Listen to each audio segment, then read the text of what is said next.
এই পিডিএফটোত password enter কৰিহে open কৰিব পাৰিম।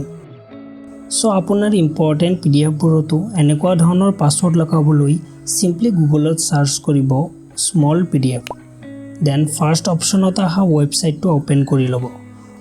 অৰ ডেছক্ৰিপশ্যনত লিংক দিয়া আছে, তাৰ পৰা ডাইৰেক্টলি ৱেবছাইটটো ওপেন কৰি ল'ব।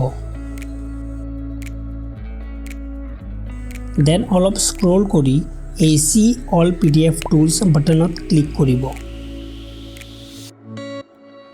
দেন এগেইন স্ক্ৰল কৰি লাষ্টৰ পৰা ছেকেণ্ডত থকা এই প্ৰটেক্ট PDFত ক্লিক কৰি এই চুজ ফাইলত ক্লিক কৰিব। Then file. নাও ফাইলৰ পৰা আপোনাৰ PDFটো সিলেক্ট কৰি ল'ব।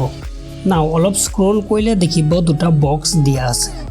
বক্স দুটাত আপোনাৰ PDF ফাইলৰ বাবে যি পাছৱৰ্ড ৰাখিব বিচাৰে সেই পাছৱৰ্ডটো ইয়াত এণ্টাৰ কৰি ল'ব।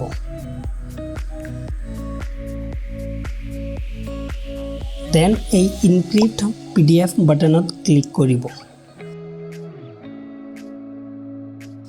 ইনক্ৰিপশ্যন কমপ্লিট হোৱাৰ পিছত এই ডাউনলোড ফাইলত ক্লিক কৰি আপোনাৰ পাছৱৰ্ড প্ৰটেক্টেড PDF ফাইলটো ডাউনলোড কৰি ল'ব। ডাউনলোড কমপ্লিট হোৱাৰ পাছত PDF ফাইলটো অটোমেটিক্যালি ওপেন হৈছে আৰু মই সেট কৰা পাছৱৰ্ডটো এণ্টাৰ কৰিহে ওপেন কৰিব পাৰিম। সো আজিৰ ভিডিঅ'টোত আপোনালোকৰ লগত এটা সিম্পল ট্ৰিক শ্বেয়াৰ কৰিলোঁ আৰু প্ৰতি সপ্তাহে এনেকুৱা মোবাইল আৰু কম্পিউটাৰ ৰিলেটেড ভিডিঅ'ছ আমাৰ চেনেলত আহিয়ে থাকে।